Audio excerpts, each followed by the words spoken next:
2 de julio de 1943. Aeródromo de Castelvetrano, Sicilia. El piloto del Follow-Wolf 190 nunca vio al P-40 Warhawk zambullirse desde arriba hasta que el fuego de las ametralladoras atravesó su fuselaje, enviando su avión en espiral hacia el campo siciliano que se encontraba debajo. El primer teniente Charles B. Hall, de 22 años, de Brasil, Indiana, acababa de registrar lo que los comandantes de la Luftwaffe alemana creían imposible. Un piloto negro había derribado uno de sus aviones de combate de élite. La esvástica pintada en el P-40L Warhawk de Hall esa tarde se convertiría en la primera de los 112 aviones enemigos destruidos por los hombres a quienes los alemanes supuestamente llamarían Schwarzer-Vogelmännchen, el hombre pájaro negro. En la Alemania nazi, la doctrina racial clasificaba a los negros como Untermensch, infrahumanos, incapaces de dominar maquinaria compleja o demostrar coraje en combate. Las leyes de Nuremberg habían prohibido los matrimonios entre alemanes y personas de ascendencia africana. Sin embargo, aquí, sobre los cielos del Mediterráneo, esa ideología estaba a punto de colisionar catastróficamente con la realidad cuando 992 pilotos entrenados de Tuskegee, Alabama, demolieron sistemáticamente tanto los aviones alemanes como las suposiciones alemanas sobre la superioridad racial. Lo que los pilotos de la Luftwaffe no sabían mientras ascendían para interceptar bombarderos estadounidenses en 1943 era que estaban a punto de enfrentarse a algunos de los pilotos de combate más rigurosamente entrenados y altamente motivados de todas las fuerzas aéreas del ejército de los Estados Unidos. Hombres que habían superado obstáculos que sus homólogos blancos nunca enfrentaron, que habían entrenado más duramente y durante más tiempo que los pilotos estándar y que llevaron a la batalla no solo el peso del deber nacional, sino la carga de demostrar la capacidad de toda una raza. Las matemáticas del combate aéreo pronto quedarían escritas en los cielos de Europa. 15.000 salidas de combate, 1.578 misiones, 112 victorias aéreas y una tasa de pérdidas de escoltas de bombarderos significativamente inferior a la de los grupos de cazas blancos. Estadísticas que obligarían incluso a los ideólogos nazis más fanáticos a afrontar la bancarrota de sus teorías raciales. El viaje hacia esa primera victoria aérea no comenzó en combate, sino en el ambiente hostil de la segregación estadounidense. En 1925, la Escuela de Guerra del Ejército de Estados Unidos publicó un informe titulado El empleo de la mano de obra negra en la guerra, que concluía, comparado con el hombre blanco, es cierto que tiene una mentalidad inferior. Es inherentemente débil de carácter. Esta evaluación militar oficial afirmaba que los soldados negros carecían de la inteligencia necesaria para desempeñar funciones técnicas y del coraje para el liderazgo en combate. Sin embargo, incluso mientras los líderes militares se aferraban a estos prejuicios, un pequeño grupo de estadounidenses negros ya estaba demostrando que estaban equivocados.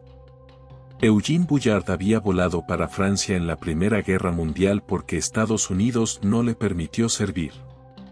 Bessie Coleman había obtenido su licencia de piloto en Francia en 1921 cuando ninguna escuela de vuelo estadounidense la aceptó.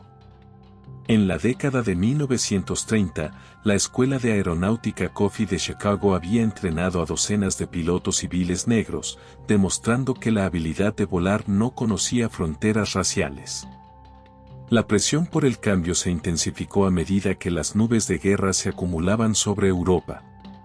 Líderes de derechos civiles como Walter Watt del NAACP, el líder laborista Philip Randolph y el juez William H. Hastie presionaron incansablemente por la inclusión de los negros en la aviación militar. Los periódicos negros, el Chicago Defender, el Pittsburgh Courier y el Baltimore Afro-American atacaron a la administración Roosevelt con una simple pregunta. ¿Cómo podría Estados Unidos luchar por la democracia en el exterior mientras la niega en su país? El 3 de abril de 1939, la Ley Pública 18 finalmente abrió la puerta. El senador Harry H. Swartz había insertado una enmienda que requería que el programa de entrenamiento de pilotos civiles incluyera una o más escuelas designadas por la Autoridad de Aeronáutica Civil para el entrenamiento de cualquier piloto aéreo negro. Fue una concesión a regañadientes envuelta en segregación, pero fue un comienzo. Cuando Franklin Roosevelt se postuló para un tercer mandato sin precedentes en 1940, necesitaba votos negros en ciudades clave del norte. El 16 de enero de 1941, el secretario de Guerra Henry L. Stimson anunció la formación del 99º Escuadrón de Persecución, una unidad de vuelo compuesta exclusivamente por aviones negros. El anuncio vino con una salvedad que reveló las expectativas de los militares. Este sería un experimento para probar si los negros podrían ser entrenados como pilotos de combate. El capitán Benjamin O. Dedes Jr. comprendió el peso del mando cuando dirigió a 26 pilotos del 99º Escuadrón de Cazas al norte de África en abril de 1943. Hijo del primer general negro de Estados Unidos, Dedes había soportado 4 años de trato silencioso en West Point, donde ningún cadete blanco le hablaba fuera de sus deberes oficiales. Ahora comandaba hombres que no solo llevaban consigo sus propias esperanzas, sino también las aspiraciones de 13 millones de estadounidenses negros. El 99º llegó a Farjuna, Túnez, asignado al 33º Grupo de Cazas al mando del coronel William W. Mamie, un comandante que no ocultaba su escepticismo sobre los pilotos negros. Mierre les asignó misiones de patrullaje sobre el Mediterráneo, manteniéndolos alejados de la acción real. Él quería que fracasaran, y cuando no sobresalieron inmediatamente, tuvo su excusa. La mañana del 2 de junio de 1943 marcó su primera misión de combate. Un ataque a la isla de Pantelleria, ocupada por Italia. Mientras sus desgastados P-40 Warhawks ascendían hacia sus objetivos, de repente aparecieron cazas alemanes. Los pilotos de Tuskegee mantuvieron la formación, protegiendo sus bombarderos. Ninguno de los dos bandos perdió ningún avión, pero los alemanes habían aprendido la primera lección. Estos pilotos no se romperían bajo presión. Pero fue el 2 de julio de 1943 el que todo lo cambió. Charles Hall estaba volando su octava misión, escoltando bombarderos B-25 Mitchell que atacaban el aeródromo de Castelvetrano en Sicilia. 2 Fallowolf 190 se lanzaron contra la formación de bombarderos. Hall testificó más tarde, vi 2 Fallowolf siguiendo a los bombarderos justo después de que cayeran las bombas. Me dirigí al espacio entre los cazas y los bombarderos y logré girar dentro del Jarvis. Disparé una ráfaga larga y vi cómo mis trazas penetraban en el segundo avión. Estaba girando a la izquierda, pero de repente se desplomó y se estrelló contra el suelo.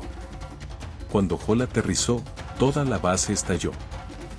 Los equipos de tierra negros, que habían soportado meses de insultos por parte del personal blanco, finalmente obtuvieron respuesta a cada desaire. La victoria de Hall fue la primera muerte aérea de un piloto negro estadounidense en la historia militar de Estados Unidos.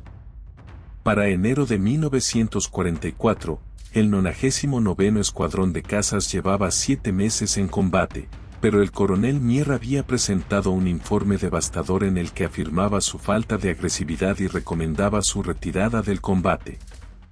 El informe llegó al general Henry Hap Arnold, quien se dispuso a cancelar el experimento. Entonces llegó Anzio. El 27 de enero de 1944, la Luftwaffe lanzó incursiones masivas contra las fuerzas aliadas en la cabeza de playa de Anio. 15 pilotos del 99º Regimiento, volando con obsoletos P-40, se encontraron con superiores Fallowolf 190 sobre el campo de batalla. Lo que siguió silenciaría a los críticos para siempre. El 99º Regimiento derribó múltiples aviones enemigos. Las fuentes varían entre 8 y 13 derribos en 2 días. El capitán Charles Hall se adjudicó 2 victorias más, elevando su total a 3. En 2 días, volando con equipo inferior, destruyeron más aviones enemigos que en sus 7 meses de combate anteriores. El Departamento de Guerra inició un estudio comparando al 99º Regimiento con otros escuadrones de P-40 y concluyó que su rendimiento era tan bueno como el de las unidades blancas. El éxito en Anzio demostró que los pilotos negros podían destacar en combate cuando se les daba la oportunidad. En mayo de 1944, el 332º Grupo de Cazas, que combinaba los escuadrones de cazas 99º, 100º, 3001 y 3002, recibió órdenes que los transformarían de marginados a leyendas. Se unirían a la 15ª Fuerza Aérea como escoltas de bombarderos, volando los largos y peligrosos. Misiones en las profundidades de la Alemania nazi. El coronel Benjamin Dedes reunió a sus pilotos en el aeródromo de Ramitelli, en la costa adriática italiana. No podemos permitirnos perder bombarderos. Les dijo, nuestro trabajo no es ser ases. Nuestro trabajo es traer esos bombarderos a casa. Esta directiva definiría su filosofía de combate. Permanecer junto a los bombarderos pase lo que pase. En junio de 1944, el general Nathan Twain ordenó un sistema de marcado sistemático para los grupos de cazas. Cada uno recibiría colores distintivos para su identificación instantánea. Al 332º se le asignó el rojo. No solo narices o bandas rojas, sino secciones de cola enteras pintadas de carmesí. Los P-51 Mustang, con sus colas rojas, conos de hélice rojos y bandas de nariz rojas, se reconocieron al instante. Las primeras tripulaciones de bombarderos que recibieron escoltas de cola rojas no sabían que sus protectores eran negros. Solo sabían que estos cazas se mantenían cerca, sin abandonarlos nunca para obtener bajas fáciles. La noticia se extendió entre los grupos de bombarderos. Solicite los Rat Tails si puede conseguirlos. El 18 de julio de 1944 pondría a prueba a los Rat Tails como nunca antes. El coronel Dedes lideró 66 Mustangs al encuentro con los bombarderos que apuntaban a la base de la Luftwaffe en Memming, Alemania. Los bombarderos llegaron tarde. Davis tomó una decisión crucial: orbitar en territorio enemigo, en lugar de regresar a la base. Cuando finalmente aparecieron los bombarderos, también lo hizo la Luftwaffe, con aproximadamente 100 cazas alemanes atacando desde múltiples direcciones. Los alemanes habían aprendido que una cantidad abrumadora de cazas podía romper la barrera protectora de los Rat Tails. A pesar de la férrea defensa del 332º, que se adjudicó entre 11 y 12 victorias, 15 B-17 cayeron ante los cazas enemigos en 20 minutos de combate feroz. El 332º perdió 3 pilotos, los tenientes Robert Hutton, Wellington Irving y Alfred Braun. Los críticos afirmaron que las elevadas pérdidas de bombarderos demostraban que los pilotos no cualificados no podían afrontar grandes batallas. Pero el análisis operativo reveló la verdad. El 332º había llegado a una situación imposible con enormes fuerzas alemanas ya enfrentándose a los bombarderos. Habían evitado un desastre total. Para marzo de 1945, los cazas convencionales de la Luftwaffe apenas podían desafiar la supremacía aérea aliada. Pero Alemania tenía una última carta: el Messerschmitt Mi-262, el primer caza a reacción operativo del mundo. Con una velocidad máxima de 540 a 100 km por hora, podía superar en velocidad a cualquier avión de hélice. El 24 de marzo de 1945, el 332º Grupo de Cazas recibió su misión más desafiante: escoltar bombarderos a 2.575 kilómetros de ida y vuelta a Berlín para atacar la fábrica de tanques de Daimler-Benz. Inteligencia advirtió que los Mi-262 de Yagasada 7 defenderían el objetivo. El coronel Dedes lideró 43 Mustangs P-51 hacia el corazón del Reich. Al acercarse a Berlín, aparecieron los Mi-262, la mayor fuerza de cazas a reacción jamás reunida para una sola intercepción. El teniente Roscoe Brown había estudiado las debilidades del avión. Sabíamos que los aviones alemanes eran más rápidos que nosotros. En lugar de perseguirlos directamente, nos alejamos de ellos y luego giramos hacia sus puntos ciegos, explicó. Brown derribó un Mi-262, informando, me abalancé sobre él en un ascenso de 15 grados y le disparé 3 ráfagas largas desde 600 metros a las 8:00. Casi inmediatamente, el piloto saltó desde unos 24.500 pies. El teniente Orlen realizó lo que muchos consideraban imposible, derribar un Mi-262 con un disparo de desviación de 2.000 yardas utilizando el nuevo sitio de arma computacional K-14. El teniente Charles Bradley consiguió la tercera victoria aérea ese día. La destrucción de 3 M-262 en un solo combate representó más aviones de combate que los que la mayoría de los grupos de cazas destruirían en toda la guerra. Los Red Tails acababan de superar el total de todas las muertes anteriores realizadas con aviones estadounidenses M-262 en una tarde.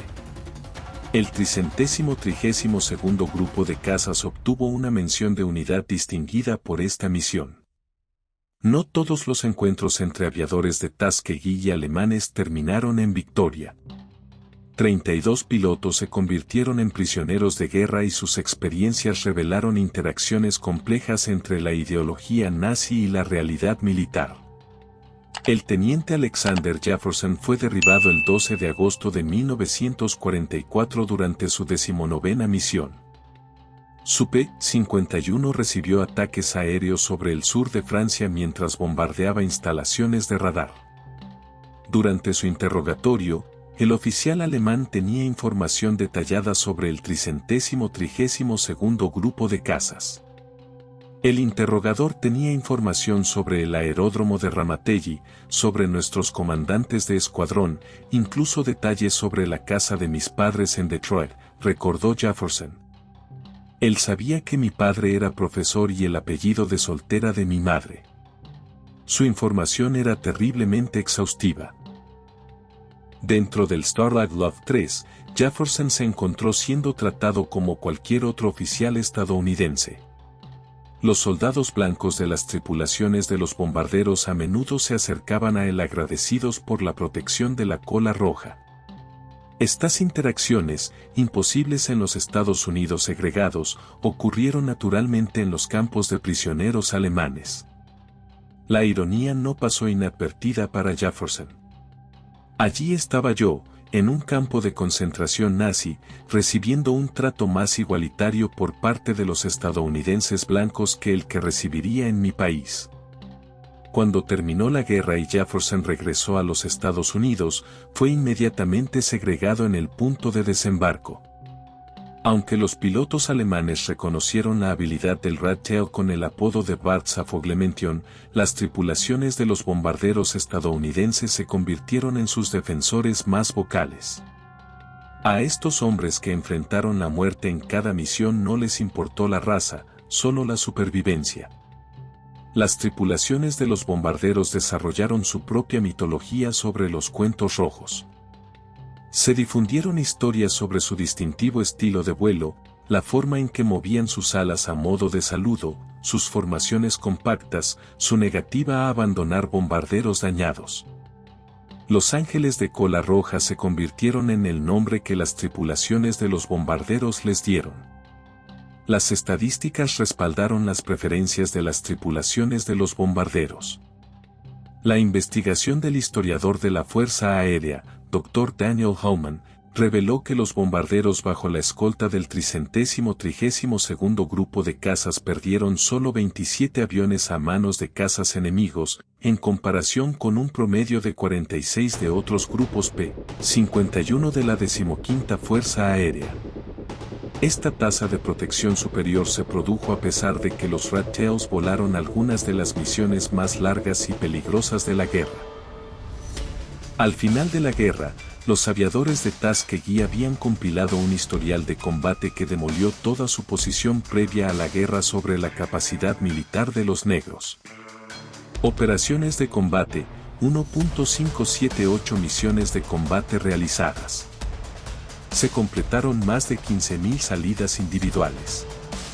179 misiones de escolta de bombarderos. 311 misiones para la 15ª Fuerza Aérea. Avión enemigo destruido. 112 aviones enemigos destruidos en combate aéreo. 150 aviones enemigos destruidos en tierra.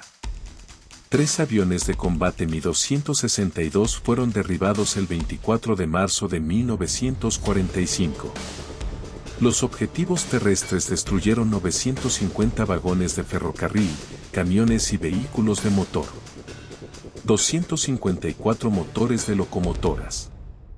El Ta-22, antiguo destructor italiano Giuseppe Misori, resultó dañado sin posibilidad de reparación el 25 de junio de 1944. Récord de protección, 27 bombarderos perdidos por cazas enemigos frente a los 46 de media de otros grupos. Se mantuvo una tasa de protección superior en 179 misiones de escolta. Logros individuales, Lee Archer, 4 victorias confirmadas. Joseph Elbury, 4 victorias, incluidos 3 FW-19 el 12 de julio de 1944. Edward Toppings, 4 victorias. Clarence Leeste, 3 muertes en una misión, 18 de julio de 1944.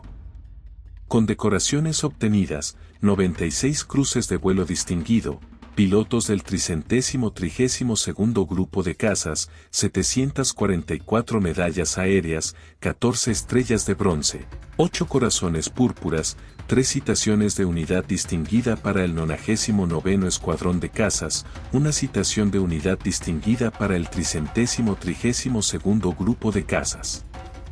Costo humano, 66 pilotos muertos en acción. 32 pilotos capturados como prisioneros de guerra. 84 muertos en misiones de entrenamiento y no combate. La transformación de la burla al respeto no fue solo cuestión de valentía. Reflejaba los métodos de entrenamiento estadounidenses superiores y las ventajas tecnológicas que los cuentos rojos manejaban con precisión. En Tuskegee, los pilotos volaron más horas que sus homólogos blancos, 300 en comparación con las 200 de los pilotos blancos. Practicaron el vuelo en formación obsesivamente sabiendo que en el combate la disciplina sería su ventaja. La tasa de eliminación en Tuskegee fue del 60%, en comparación con el 40% de los cadetes blancos. Solo los mejores sobrevivieron al programa, creando lo que el coronel Noel Parrish, comandante de Tuskegee, llamó un grupo súper seleccionado. La progresión a través de los tipos de aeronaves contó su propia historia. El 99º comenzó con P-40 Warhawks de segunda mano que ya estaban obsoletos cuando llegaron al norte de África. Estos cazas con motor Allison refrigerado por líquido eran inferiores a los Bf-19 y FW-19 alemanes en casi todas las métricas de rendimiento. Sin embargo, los pilotos de Tuskegee utilizaron la capacidad de giro superior del P-40 y su construcción robusta para defenderse. La llegada de los P-51 Mustang en julio de 1944 transformó a los Red Tails en iguales a cualquier unidad de caza en la guerra. El North American P-51D Mustang representó la perfección industrial estadounidense. Su motor Merlin construido por Packard le otorgaba una velocidad máxima de 437 millas por hora. Sus ametralladoras de calibre 650 podían destruir cualquier avión. Lo más importante es que su alcance, más de 1.600 metros con tanques lanzables, le permitía escoltar bombarderos a cualquier lugar del Reich. Detrás de cada piloto que derribaba un avión alemán había docenas de personal de apoyo, mecánicos, armeros y jefes de tripulación que mantenían a los Rat Tails en vuelo. De los aproximadamente 16.000 aviadores de Tuskegee que sirvieron, menos de 1.000 eran pilotos. El resto fueron los héroes anónimos que hicieron posible la victoria. Los equipos de tierra hicieron milagros con recursos limitados. El aeródromo de Ranmitelli en Italia era primitivo en comparación con otras bases estadounidenses. Las piezas de repuesto escaseaban y el 332 grado solía ser el último en la fila para recibir suministros. Sin embargo, su tasa de disponibilidad de aeronaves, el porcentaje de aviones listos para el combate, igualó o superó al de las unidades blancas. Estas tripulaciones de tierra también se enfrentaron al combate. Las incursiones alemanas en Ranmitelli fueron raras pero letales. El 24 de marzo de 1944, un bombardeo alemán mató a varios efectivos de apoyo. Los hombres continuaron trabajando durante el ataque, alejando los aviones de los depósitos de combustible en llamas. La campaña de bombardeos estratégicos sobre Europa proporcionó el campo de pruebas definitivo para los aviadores de Tuskegee. Cada fortaleza voladora B-17 costaba $238.000 y transportaba 10 tripulantes altamente entrenados. La pérdida de un solo bombardero representó un revés estratégico que repercutió en todo el esfuerzo bélico. Por esta razón la protección de los bombarderos importaba más que las victorias aéreas. El coronel Debes entendió esto cuando ordenó a sus pilotos resistir la tentación de perseguir a los cazas alemanes. Cualquiera puede derribar a un caza si abandona su puesto, afirmó. Se necesita disciplina para permanecer con los bombarderos cuando el enemigo está huyendo. Las tácticas de escolta de los Rat Tails evolucionaron a través de la experiencia. Desarrollaron una defensa de 3 capas. Una escolta cercana zigzaguea directamente sobre los bombarderos, una escolta media posicionada para interceptar a los cazas que llegan y una escolta alta vigilando los ataques en picado. Este sistema requería una coordinación precisa y una disciplina absoluta. Los aviadores de Tuskegee lucharon 2 guerras simultáneamente, contra el fascismo en el exterior y el racismo en el país. Su historial de combate desafió tanto la ideología racial nazi como la segregación estadounidense, demostrando que la excelencia en el combate aéreo trascendía la categorización racial. Mientras los aviadores de Tuskegee luchaban contra los alemanes en el extranjero, luchaban contra los prejuicios en casa. Sus victorias sobre la Luftwaffe aparecieron en los titulares de los periódicos negros, pero la prensa tradicional a menudo las minimizó o ignoró. La campaña de W del Pittsburgh Courier, la victoria contra el fascismo en el exterior y el racismo en el país, utilizó a los aviadores de Tuskegee como principales ejemplos. El contraste con la conciencia alemana era marcado. En 1945, según se informa, la Luftwaffe sabía exactamente quién volaba los Mustangs de cola roja y los llamaba Bart's-Affogalmention. Mientras tanto, muchos estadounidenses blancos no sabían que existían pilotos negros. Esta ignorancia fue deliberada. El Departamento de Guerra rara vez publicitó los éxitos del aviador de Tuskegee. La victoria en Europa no trajo consigo celebración, sino incertidumbre para los aviadores de Tuskegee. Mientras las unidades blancas se preparaban para los desfiles de la victoria, el 332º enfrentaba preguntas sobre su futuro.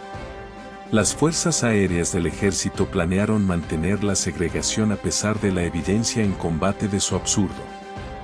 Durante décadas después de la Segunda Guerra Mundial, los logros de los aviadores de Tuskegee permanecieron en gran medida desconocidos para el público general estadounidense.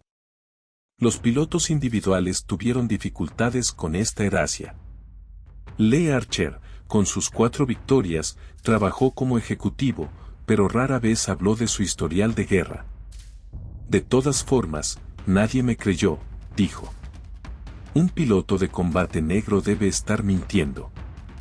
En 1948, el presidente Harry Truman firmó la Orden Ejecutiva 9.981, integrando el ejército estadounidense, una decisión influenciada por el desempeño en combate del aviador de Tuskegee. Benjamin Dedes, que había liderado los cuentos rojos sobre Berlín, se convirtió en el primer general negro de la Fuerza Aérea en 1954. El reconocimiento llegó lentamente. En 2007, el presidente George W. Bush otorgó la Medalla de Oro del Congreso a los aviadores de Tuskegee. Solo 300 de los pilotos originales sobrevivieron para asistir. Muchos habían esperado más de 60 años para obtener reconocimiento nacional. La transformación de la burla al respeto no fue una mitología sino un hecho documentado. Los números siguen siendo irrefutables. 112 victorias aéreas contra la Luftwaffe. 3 aviones de combate Mi-262 destruidos en una misión. 150 aviones enemigos destruidos en tierra. 27 bombarderos perdidos frente a los 46 de media de otros grupos.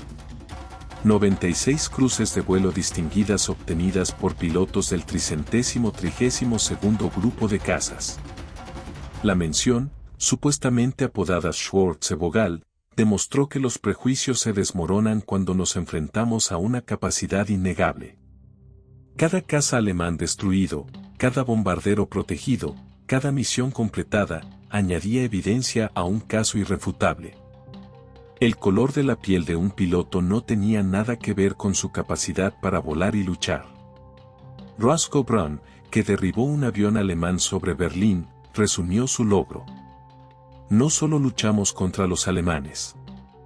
Luchamos contra la ignorancia, los prejuicios y el odio. Y ganamos las 3 batallas. Los aviadores de Tuskegee no solo habían ganado batallas. Habían cambiado la historia. Lucharon 3 guerras simultáneamente y las ganaron todas. Derrotar a la Luftwaffe en combate, desafiar la ideología racial nazi a través del desempeño y, finalmente, ayudar a demoler la segregación estadounidense a través de una excelencia innegable. Cuando se les dio la oportunidad, los aviadores de Tuskegee volaron, transformando la burla en respeto, el prejuicio en aceptación y a los enemigos en testigos de su extraordinario logro.